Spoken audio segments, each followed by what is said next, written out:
Alors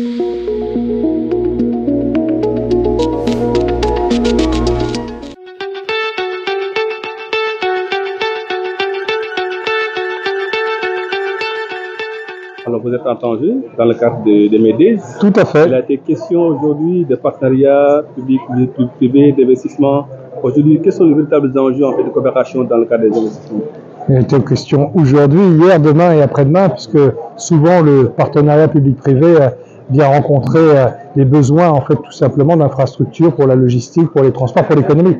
Pas d'économie sans faire bouger les marchandises. Et on fait bouger les marchandises grâce aux ports, aux aéroports, mais aussi aux routes. Donc le fil conducteur du partenariat public-privé s'est invité dans pas mal de débats depuis hier.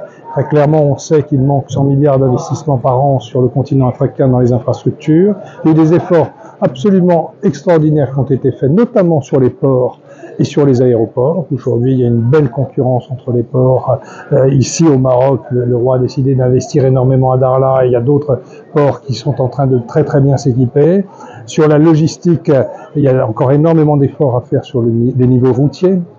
Aujourd'hui, des routes qui sont coupées aux moindres inondations, donc immédiatement, la nourriture n'arrive plus dans les villes, la nourriture n'arrive plus dans les villes, elle est plus rare, elle est plus chère, et c'est le début des tensions. Donc la réflexion sur les bons outils de financement des infrastructures est quelque chose d'indispensable, mais il n'y a pas que les PPP marchands qui vont aider le développement de l'économie. On ne peut pas réfléchir à un investissement exclusivement productif sans penser à côté aux populations, à la santé, à l'éducation, et tout ça, ça doit aller ensemble. Un peu comme le train d'ailleurs sur le continent africain. Vous savez, pendant des années, le train était pensé en allant de la mine jusqu'à la ville et au port, plus précisément.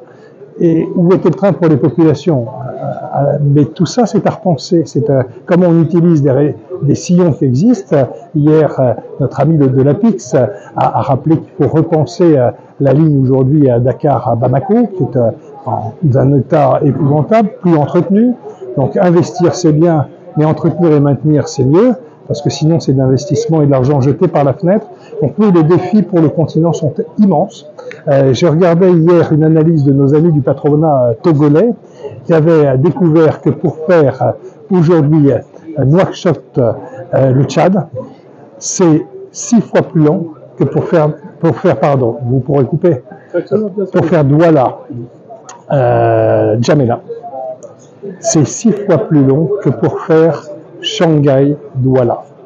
C'est ça le défi de l'Afrique demain, c'est quelles infrastructures pour fluidifier et 6 fois plus cher, 3 fois plus long et 6 fois plus cher. Pourquoi? Est-ce que cela n'appelle-t-il pas une nouvelle gouvernance en fait des investissements? Non, c'est pas un sujet nouveau. D'abord, l'Afrique c'est énorme, c'est un continent gigantesque et les pays doivent, demain, on doit penser interrégional. Les routes entre les pays, c'est ce qui va faciliter l'économie. Mais pour avoir pensé interrégional et faire une route qui va traverser 3 pays, il faut si possible aussi, et c'est ça la lenteur, donc c'est pas une question de gouvernance, ça peut être aussi une question de droit, de législation.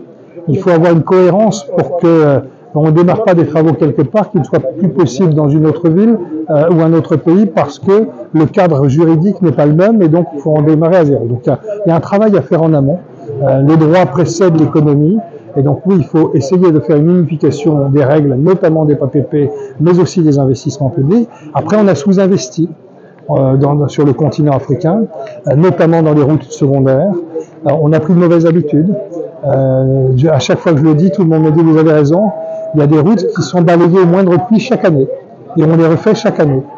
Et vous êtes assez riche pour refaire des routes tous les ans. Est-ce que là, il n'y a pas un problème de compétence ou bien totalement de suivi par rapport aux projets, aux programmes que les États mettent en place? Parce que si c'est après chaque année qu'il y a les mêmes problèmes qui se posent, est-ce que là, bon, ma question sur la gouvernance, la gestion, est-ce qu'il n'y a pas un véritable problème en fait? Vous savez, on a le même problème en Europe, on a le même problème en France. C'est que on sait investir, on ne sait pas entretenir et maintenir, mais surtout on regarde la dépense publique qu'à l'aune de ce que l'on paye en une année.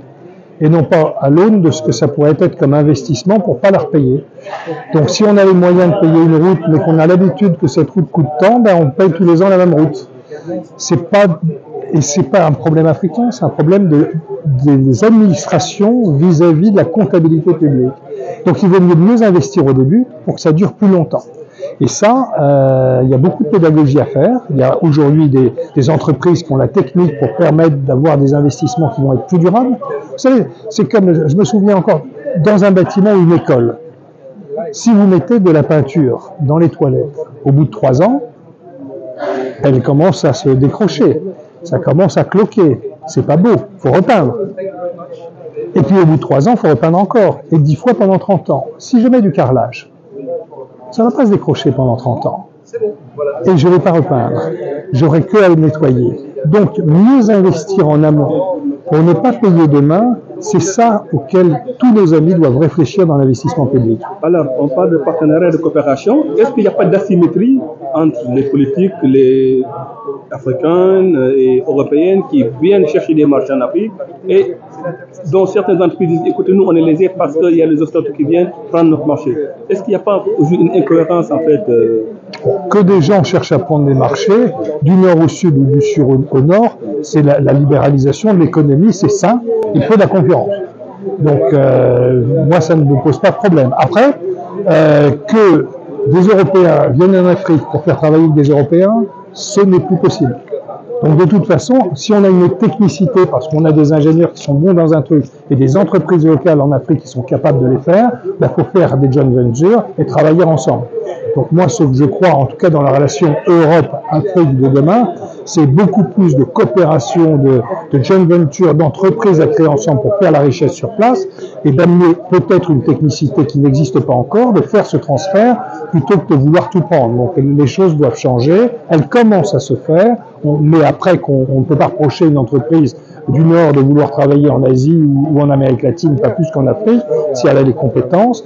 Là où il faut travailler tous ensemble, c'est à faire monter les compétences. Vous avez une chance dingue. Il y a 1 milliard de jeunes qui ont moins de 20 ans sur le continent. Donc ils ont besoin d'être formés, ils seront tout à fait prêts à travailler demain. Et c'est là le rôle que doivent avoir aujourd'hui le continent européen, voire la France, pour se dire on doit voir les choses différemment.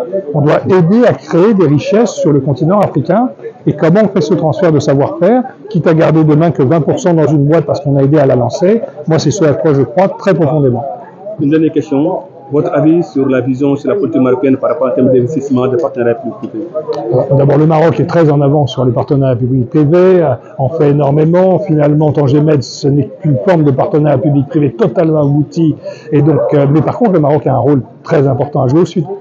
Oui, cette connaissance aujourd'hui, cette capacité à avoir su créer des structures, à avoir démarré une régionalisation avancée, à avoir les CRI pour faire des investissements dans les régions, à maîtriser parfaitement les outils juridiques des partenariats publics-privés et surtout avoir des banques marocaines qui sont présentes dans les banques africaines et qui peuvent travailler de la même façon entre les Marocains et nos amis africains pour accélérer les investissements. Le Maroc a une place fondamentale, centrale sur le continent, tout particulièrement sur l'Afrique francophone.